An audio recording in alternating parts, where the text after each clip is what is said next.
그러므로 이르시기를 잠자는 자여 깨어서 죽은 자들 가운데서 일어나라. 그리스도께서 너에게 비추이시리라 하셨느니라. 그런즉 너희가 어떻게 행할지를 자세히 주의하여 지혜 없는 자같이 하지 말고 오직 지혜 있는 자같이 하여 세월을 아끼라. 때가 악하니라. 그러므로 어리석은 자가 되지 말고 오직 주의 뜻이 무엇인가 이해하라. 술 취하지 말라. 이는 방탕한 것이니 오직 성령으로 충만함을 받으라. 시와 찬송과 신령한 노래들로 서로 화답하며 너희의 마음으로 주께 노래하며 찬송하며 범사의 우리 주 예수 그리스도의 이름으로 항상 아버지 하나님께 감사하며 그리스도를 경외함으로 피차 복종하라. 아멘. 예. 본문 말씀은 에베소서 5장 1절부터 14절의 말씀과 연결해서 생각을 해야 합니다. 특별히 8절 말씀과 우리가 생각을 해야 되는데 8절에 너희가 전에는 어두움이더니 이제는 주 안에서 빛이라. 빛의 자녀들처럼 행하라. 어둠이었던 우리가 빛의 자녀들이 되었습니다. 이것은 우리가 자격이 있거나 우리가 스스로 뭔가를 잘해서 된 것이 아니고 순전히 하나님의 은혜로 하나님이 은혜를 베푸셔서 어둠이었던 우리들이 빛의 자녀들로 구원받은 것이죠. 14절에 보시면 그러므로 이르시기를 잠자는 자여 깨어서 죽은 자들 가운데서 일어나라. 그리스도께서 너에게 비추이시리라 하셨느니라. 우리가 전에는 잠자는 자들이었고 죽은 자들이었습니다. 그런데 이제는 깨어났고 죽은 자들 가운데서 살아났어요. 어떻게 그 일이 가능했습니까? 그리스도께서 너에게, 우리에게 빛을 비추셨기 때문에 우리가 잠자는 자들에서 깨어난 거고 죽은 자들 가운데서 살아 일어나게 된 것입니다. 그래서 그리스도께서 깊은 어둠 속에 우리를 대신하여 버림받으셨기 때문에 십자가에서 피 흘려 죽으셨기 때문에 우리에게 빛을 비추어서 우리로 하여금 깨어나게 하시고 죽은 자들 가운데서 살아나게 하신 거죠. 그러므로 이제 우리는 그 은혜를 받은 자로서 어떻게 행하며 살아야 할지를 자세히 주의해야 하는 것입니다. 15절에 보십시오. 그런즉 너희가 어떻게 행할지를 자세히 주의하여 지혜 없는 자같이 하지 말고 오직 지혜 있는 자같이 하여 이렇게 말씀합니다. 자세히 주의하라고 말씀하십니다. 이게 헬라어로는 명령형입니다. 직역을 하면 너희가 어떻게 걸어가야 할지를 자세하게 꼼꼼하게 살펴봐라 이렇게 명령하는 거예요. 그래서 지금 바울은 본문에서 두 부류의 사람을 묘사하고 대비하고 있습니다. 15절에 지혜 없는 자, 그러나 지혜 있는 자 대비를 하고 있죠. 17절에 어리석은 자, 그러나 주의 뜻을 이해하는 자 대비합니다. 18절에 술 취하지 말라, 그러나 성령으로 충만함을 받으라 대조하고 있죠. 그래서 지혜 없는 사람과 어리석은 사람과 술 취하여 방탕한 사람들이 하나로 묶이는 겁니다. 그리고 이와 반대로 지혜 있는 사람, 주님의 뜻을 이해하는 사람, 오직 성령으로 충만함을 받는 사람 이렇게 묶이는 거죠. 이렇게 두 부류가 대조되고 있는 겁니다. 그래서 성경은 우리에게 뭐라고 말씀하냐면 지혜 없는 자와 어리석은 자와 술 취하여 방탕함에 빠지지 말고 반대로 그 대신에 지혜 있는 자, 주님의 뜻을 이해하는 자, 오직 성령으로 충만함을 받으라 이렇게 명령하는 것입니다. 우리가 하루하루 인생을 살아갑니다. 그것을 보통 인생길을 걸어간다고 말합니다. 우리는 아무렇게나 살지 말고 어떻게 인생을 걸어가야 할지를 자세하게, 꼼꼼하게 살펴보면서 걸어가야 합니다. 어떻게 사는 것이 지혜롭게 사는 것인가? 어떻게 사는 것이 주님의 뜻을 이해하고 순종하는 것인가? 어떻게 사는 것이 성령으로 충만함을 받은 삶을 사는 것인가? 살펴봐야 되는 거예요. 성경이 말하는 지혜는 단순히 머리가 똑똑해지는 게 아닙니다. 지식과 정보를 많이 알고 있는 게 아니에요. 삶의 지혜를 말합니다. 어떻게 행할 것인지를 그 행함의 지혜를 말합니다.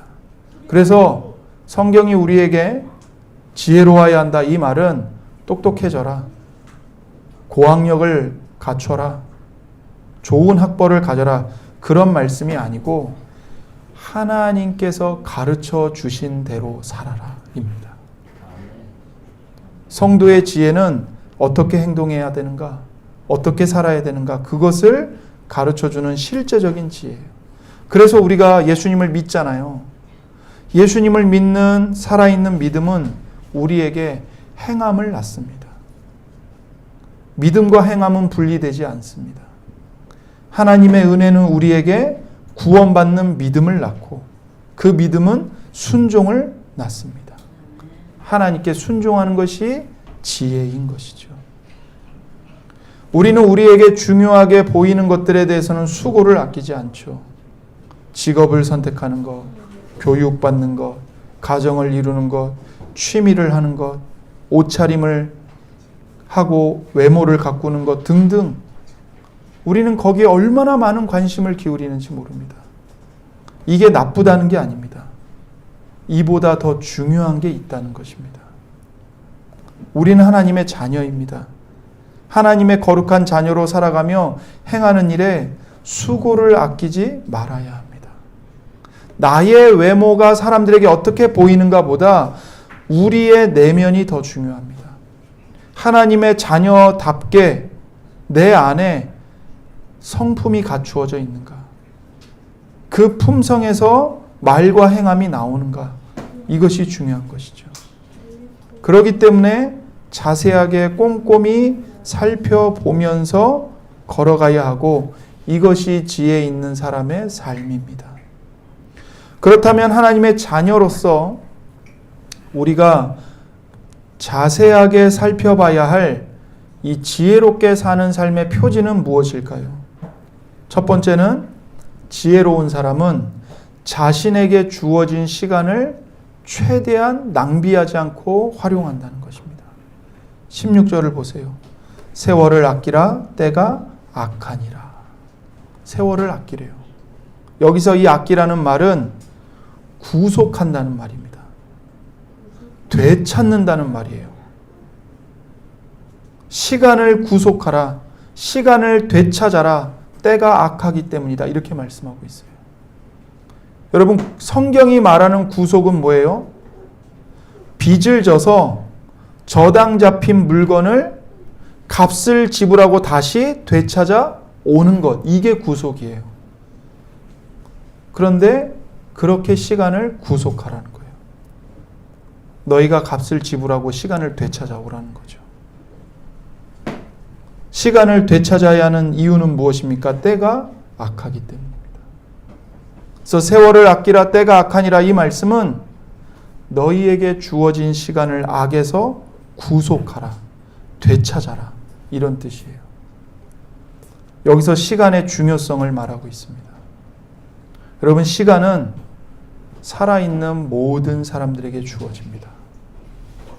그리고 공평하게 주어집니다. 여러분, 부자는 가난한 사람보다 하루의 시간이 더 많나요? 부자는 하루에 48시간을 삽니까? 아니죠. 부자나 가난한 사람이나 하루의 시간은 동일하게 24시간입니다. 젊은이라고 해서 하루의 시간을 더 많이 갖습니까? 노인이라고 해서 하루의 시간이 적은가요? 그렇지 않아요. 똑같습니다. 하루는 24시간이고 1시간은 60분입니다. 공평하게 주어집니다. 그런데 시간의 질은 어떨까요? 똑같이 주어지는 시간의 의미는 어떨까요? 24시간은 공평하게 주어지지만 그 시간 속에서 의미를 갖는 것은 모두에게 똑같지 않습니다. 여러분, 마약 중독자에게 주어지는 하루의 시간과 생명을 구조하는 소방관에게 주어지는 하루의 시간의 의미가 같을 수가 있나요? 같을 수가 없죠. 우리는 예수 그리스도 안에서 시간을 구속해야 합니다. 되찾아야 돼요. 그리스도께서 그분의 피로 값을 치르고 우리를 되찾아서 우리에게 새로운 시간과 생명을 주셨기 때문입니다. 우리는 그리스도 안에서 그런 은혜를 받았기 때문에 우리의 시간을 구속해야 돼요. 시간을 되찾아야 돼요. 나에게 주어진 하루의 24시간 1분 1초를 헛되이 낭비해서는 안 되는 겁니다.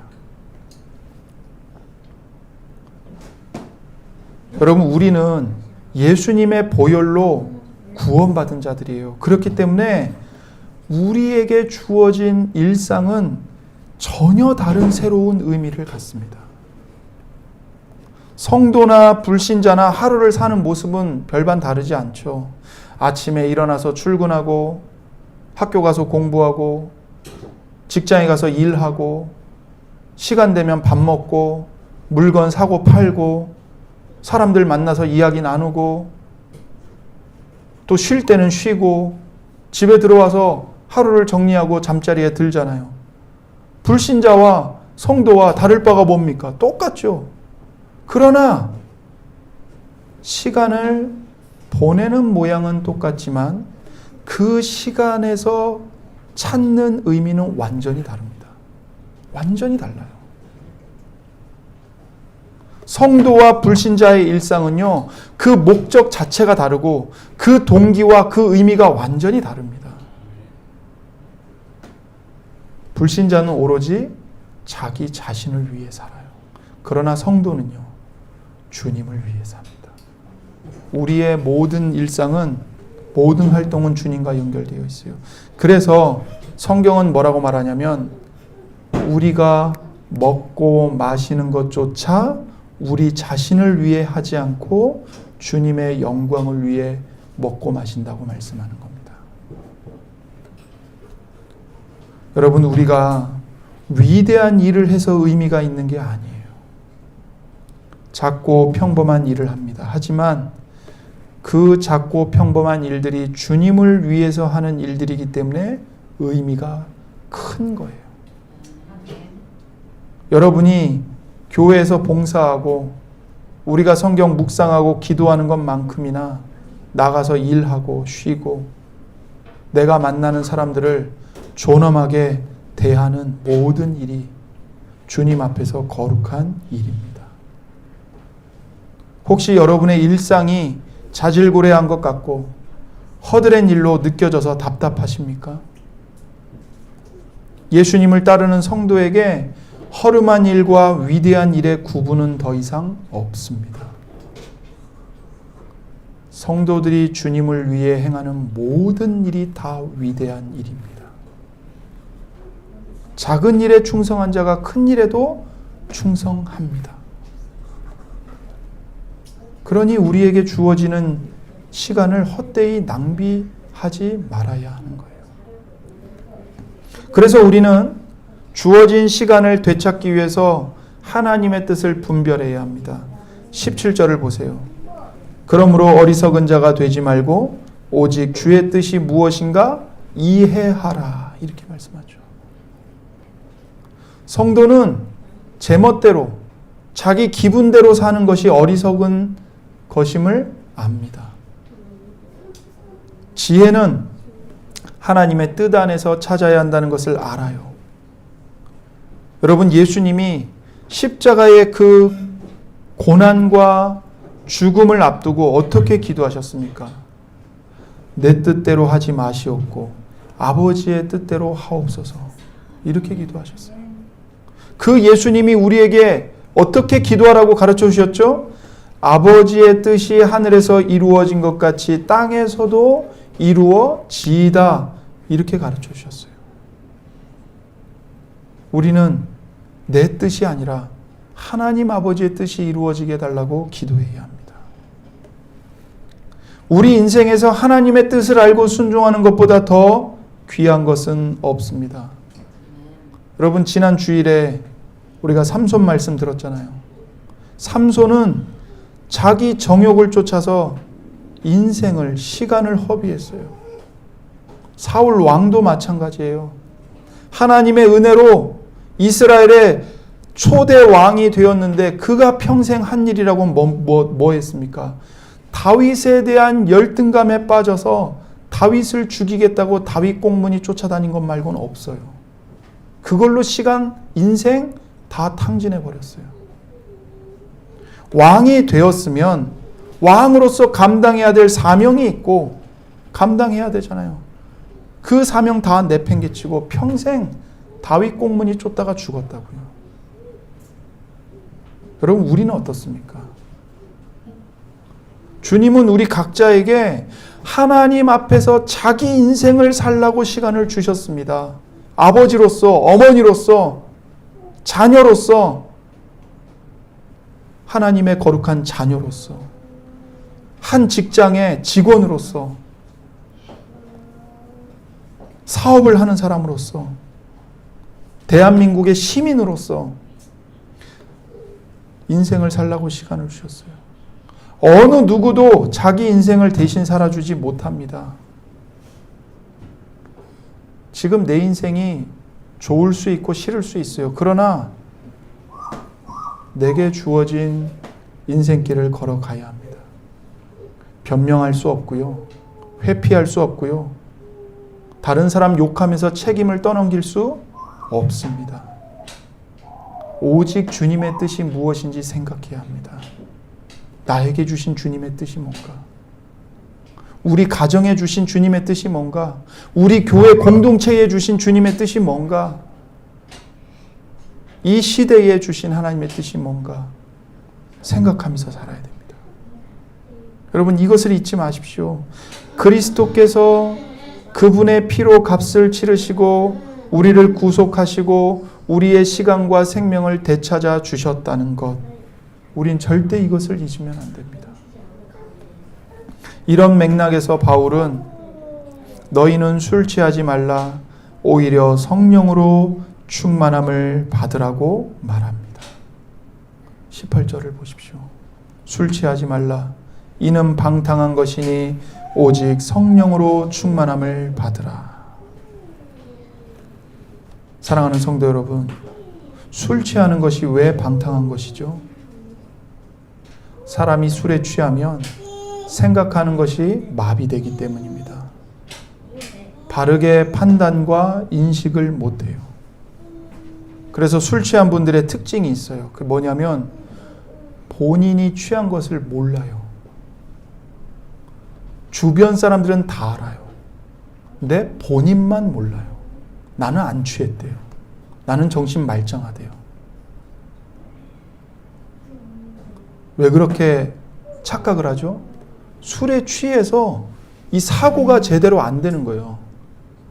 자기 지금 정신 상태와 몸 상태가 어떤지를 분별을 못하는 게 마비가 돼버렸기 때문에, 술에 의해서. 그래서 술에 취하면 주님의 뜻이 무엇인지를 생각할 수가 없어요. 저도 술을 먹어봤어요. 그때 제가 술을 먹어서 단 한 번도 하나님께서 나에게 베풀어 주신 은혜가 뭐며 내가 하나님 앞에서 어떤 죄를 회개하며 돌이켜야 하는가를 생각하고 기도해 본 적이 없어요. 여러분은 어떠신가요? 술을 마시면 하나님의 말씀이 묵상이 되세요? 하나님의 은혜가 마음에 막 사무치세요? 그 하나님 은혜 앞에서 내가 죄인입니다. 내가 이 죄를 십자가에 못 박겠습니다. 하나님. 내가 회개합니다. 기도가 되시던가요? 안 돼요. 안 돼. 제가 해봤다니까요. 안 돼요. 이게 방탕한 거예요. 무슨 뭐 술에 빠져서 주색 잡기를 하고 뭐 도박에 빠져갖고 집안 재산을 날려먹고 그것만 방탕한 게 아니라 주님의 뜻을 생각할 수 없는 이 사고가 멈춰버리는 거, 이게 방탕한 거라고요. 주님께서 주신 시간을 주님의 뜻과 상관없이 헛되게 버리는 거예요. 그게 방탕한 거예요. 술에 취하는 것만이 문제가 아닙니다. 하나님의 뜻을 망각하게 하는 모든 중독이 방탕한 겁니다. 나는 술 안 마시니까 괜찮다? 그게 아니에요. 우리 모두가 이 문제에서 떳떳할 수 없어요. 사람이 하나님을 떠나면요, 무엇에든지 취할 수밖에 없습니다. 사람이 왜 술을 마시는가? 그 영혼이 목마르기 때문에 마시는 거예요. 사람은 참 기쁨, 참 행복에 목말라 있는 상태입니다. 갈급함에 허덕여요. 내면의 목마름을 술로라도 채우는 겁니다. 안 그러면 살 수가 없으니까, 견딜 수가 없으니까. 하나님을 떠나서 하나님과의 사귐, 그리고 그 하나님과 누리는 기쁨을 다 잃어버렸기 때문이에요. 그러니까 술에 취하고 일에 중독되고 쾌락을 찾는 거예요. 사람의 깊은 욕구와 필요를 어떻게든 채워야만 살 수 있거든요. 여러분, 사람이 배고프면 어떻게 해야 되죠? 밥 먹어야 되잖아요. 그죠? 배고픈 채로 살 수 없잖아요. 우리 영혼이 똑같아요. 하나님이 주시는 기쁨과 은혜를 못 먹으면 우리 영혼이 어떻게 될까요? 굶주리죠. 배고프죠. 그럼 어떻게 해요? 그냥 눈에 보이는 거 아무거나 그냥 집어넣어서 채우는 거예요. 죽을 것 같으니까 배고파서. 술로 채우고, 쾌락으로 채우고, 일중독으로 채우고, 성공으로 채우고, 돈으로 채우고, 명예로 채우고, 사람 사랑에 중독돼 갖고 사람 사랑 구걸하면서 다니면서 채우고. 그래서 술 취함과 중독의 문제는 사람이 참 기쁨을 갈망하고 있음을 보여주는 증거인 겁니다, 여러분. 그래서 사람이 술 취하는 건요, 그 사람이 하나님께로 돌아가고 싶다는 갈급함을 보여주는 반증인 거예요.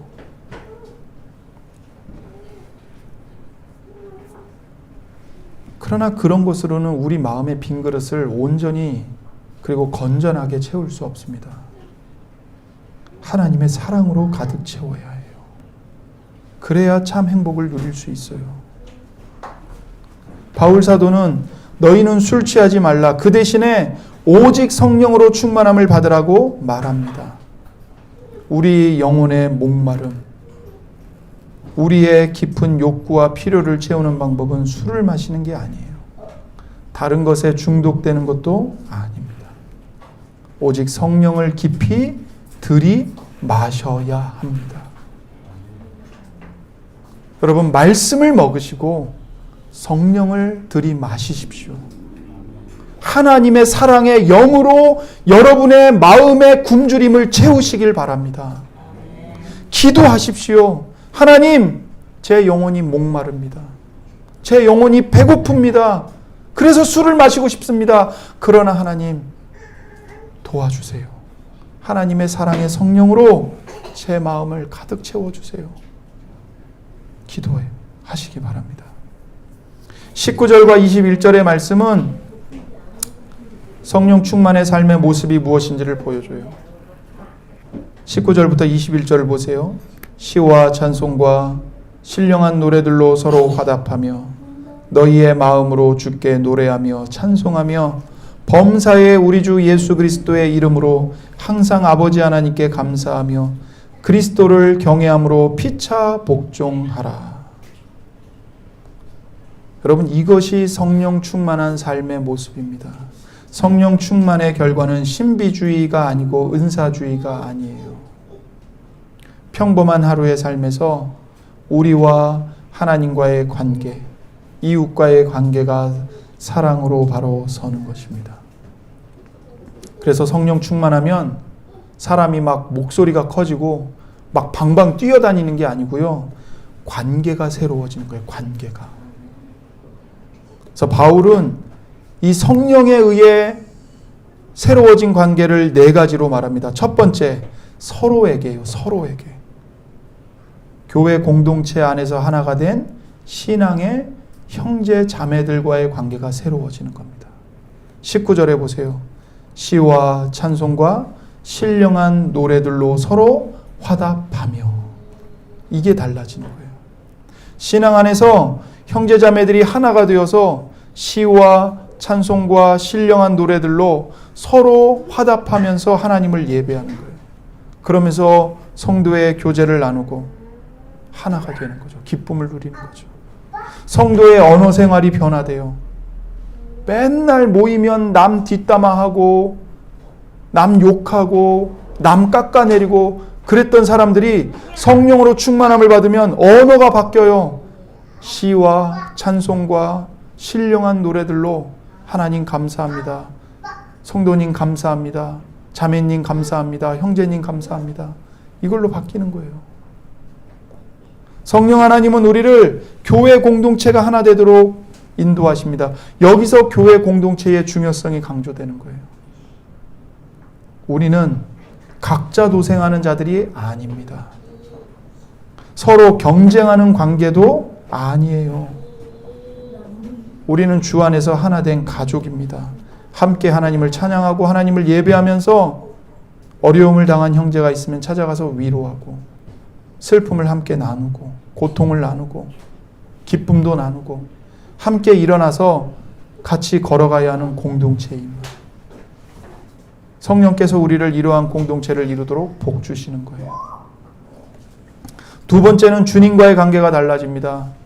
19절에 너희의 마음으로 주께 노래하며 찬송하며 말씀하죠.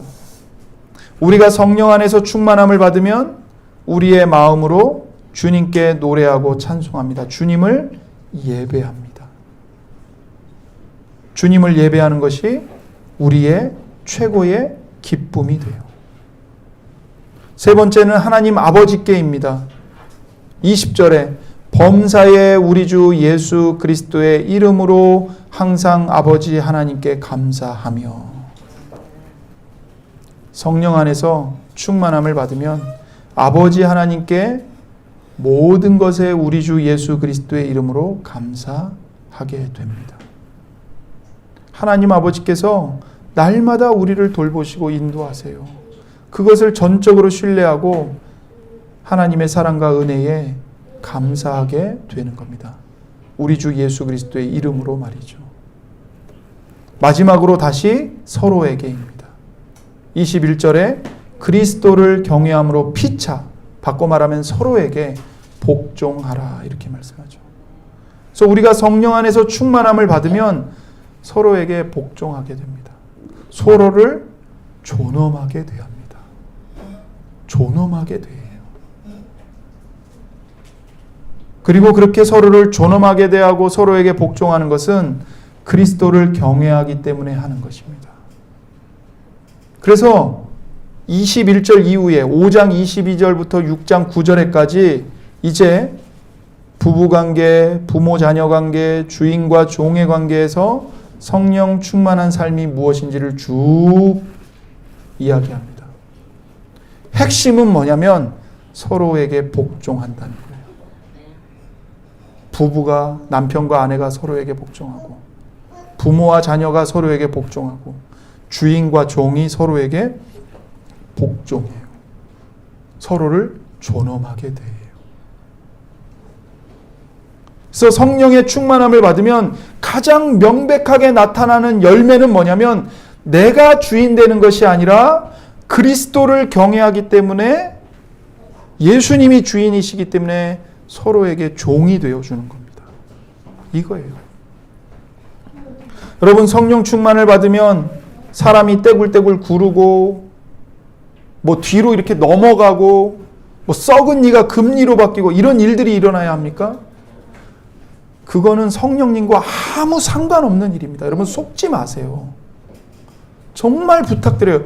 그런 것들에 속가 넘어가지 마세요. 썩은 이가 금리로 바뀌는 게 성령님과 무슨 상관이 있어요? 그거는 귀신도 할 수 있는 일이에요.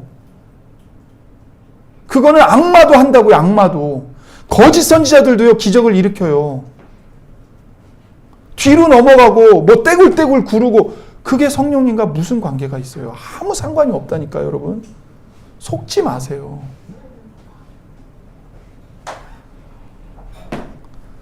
정말 우리가 성령님의 지배를 받으면요. 다스림을 받으면 하나님과 이웃을 사랑하게 돼요. 내 앞에 있는 사람을 함부로 무시하지 않아요. 그 사람의 직업이 뭐든 그 사람의 능력이 뭐든 가진 게 뭐든 정말 존엄하게 대한다고요. 하나님이 창조하신 영혼의 존엄함. 하나님의 아들이 피 흘려 죽으심으로 구원하신 영혼의 존엄함. 당신은 존엄한 영혼입니다. 이게 성령 충만의 열매예요, 여러분. 서희 성령 충만하다면서 막 욕하고 성도들 무시하고 그거 성령 충만한 거 아닙니다.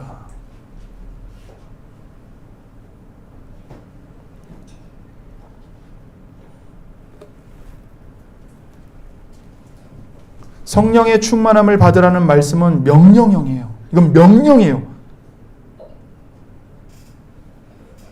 모든 성도가 다 받아야 돼요. 예외가 없어요. 소위 교회 안에서 엘리트들만 성령의 충만함을 받고 그런 거 아니에요. 모든 성도가 갓난아기부터 노인까지 다 받아야 돼요. 성령의 충만함을. 그러면서 수동태예요. 성령을 받아야 되는데 내가 내 마음대로 성령을 불러올 수 있는 게 아니에요. 목사가 여러분에게 목사 마음대로 성령을 줄 수 있는 게 아니라고요. 속지 마십시오. 목사가 선을 뻗으면서 막 기도하면서 성령 받아라! 그렇게 해서 성령이 여러분에게 주어지는 게 절대로 아니에요. 속지 마세요. 그런 목사는 다 사기꾼입니다. 정말요. 정말. 그냥 사기꾼으로 보시면 돼요. 종교 사기꾼. 제가 지금 흥분이 격해져서 죄송한데 너무 안타까워서 그래요. 너무 많은 사람들이 그런 사기꾼에게 휘둘려서 자기 인생, 시간 다 팔아먹고 재산 탕빈하고 너무 안타까워요. 목사는 여러분에게 성령을 절대로 보내줄 수 없어요. 이건 수동태예요. 누구만 하실 수 있냐면 예수님만 하실 수 있는 거예요. 예수님만. 만약에 어느 목사가 여러분에게 내가 여러분에게 성령 받을 수 있는 비법을 가르쳐 주겠습니다. 내가 시키는 대로 하십시오. 그러면 그 사람은 자기가 지금 예수님 자리에 서 있는 거예요. 자기가 예수라고 강구하고 다니는 거라고요. 사기꾼이에요. 양의 탈을 쓴 늑대요, 늑대. 여러분의 영혼을 잡아먹는. 목사가 할 수 있는 일은 하나밖에 없어요. 여러분에게 진리의 말씀을 잘 전해주고 여러분의 영혼을 위해서 기도할 수 있는 것밖에는 없어요. 그거밖에 없어요. 목사가 할 수 있는 건. 그리고 여러분이 삶의 순간순간에 가서 돌아보고 격려하고 아픔을 나누고 기쁨을 나누고 함께 여러분과 하나가 돼서 걸어가는 거. 목사가 그거밖에 없어요. 여러분에게 성령을 주실 수 있는 분은 예수님밖에 없어요.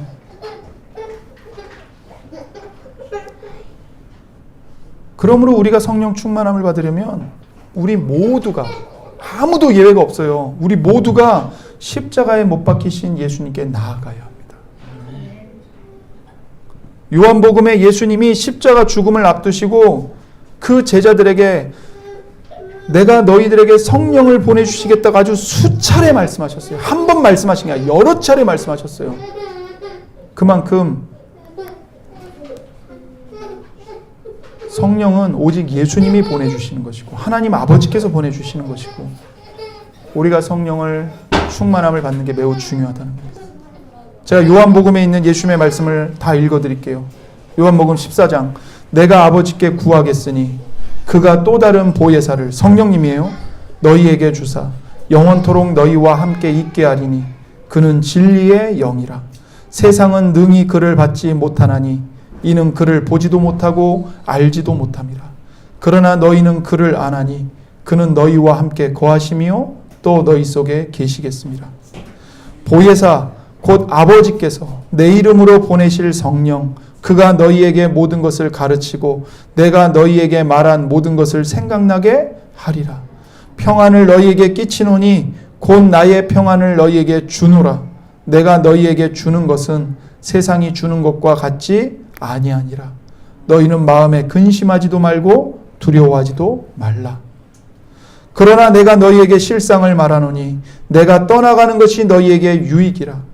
내가 떠나가지 아니하면 보혜사가 너희에게로 오시지 아니할 것이요 가면 내가 그를 너희에게 보내리니 그러나 진리의 성령이 오시면 그가 너희를 모든 진리 가운데로 인도하시리니 그가 스스로 말하지 않고 오직 들은 것을 말하며 장래 일을 너희에게 알리시리라.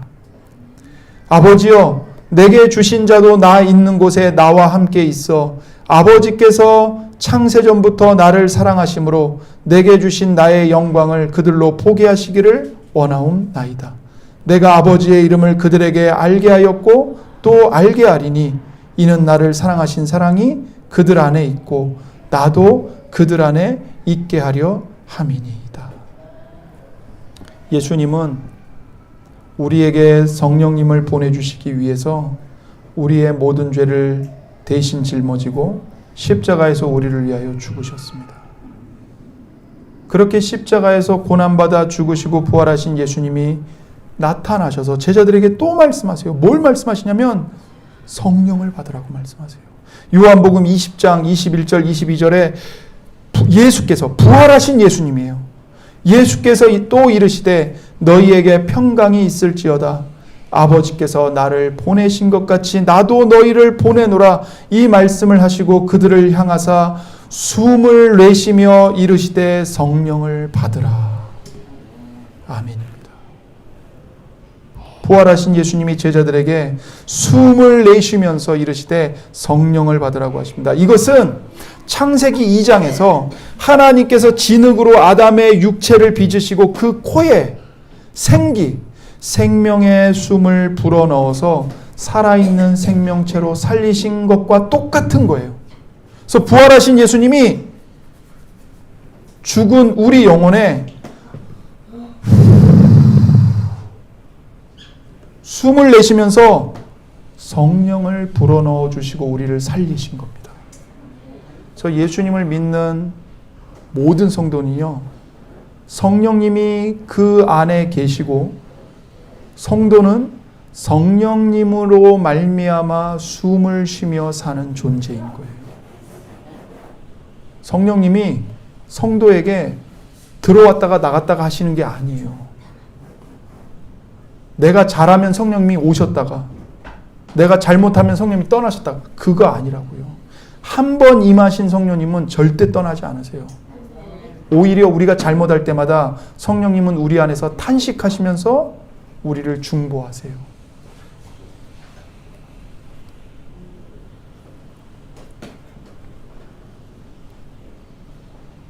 그래서 우리 안에 계시는 성령님의 충만한 다스림을 받기 위해서는 우리가 예수님께 나아가야 합니다.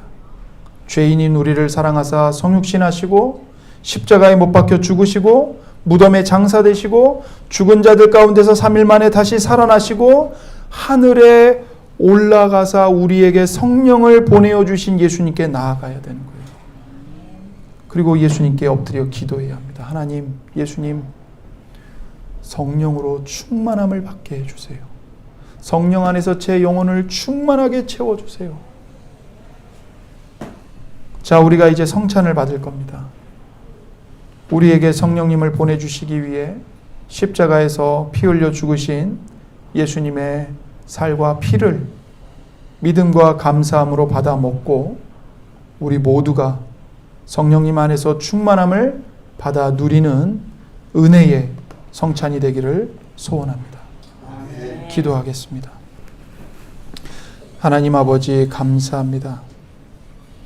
예수님께서 피 흘려 죽으심으로 우리를 모든 죄에서 해방하시고 우리의 영혼, 우리의 생명, 우리의 인생, 우리의 시간을 모두 다 구속해 주시고 되찾아 주셔서 감사합니다. 이젠 우리가 어떤 일상을 살든 먹고 마시는 것까지도 주님의 영광을 위해 행하는 자들이 될 수 있도록 은혜를 베풀어 주옵소서. 그리고 우리가 우리에게 주어진 시간을 되찾기 위해 오직 주님의 뜻이 무엇인가를 생각하고 분별하는 자들이 되게 해 주옵소서. 오직 술 취하지 말고 정반대로 오직 성령의 충만함을 받는 우리 모두가 되게 해 주옵소서. 그리하여 서로를 존엄하게 대하고 하나님 아버지를 기쁨으로 예배하며 하나님 아버지께 감사드리고 우리의 언어 생활이 사랑과 겸손의 언어로 풍성하게 열매 맺을 수 있도록 은혜 베풀어 주옵소서. 감사합니다. 우리 구주 예수님의 이름으로 기도드립니다. 아멘.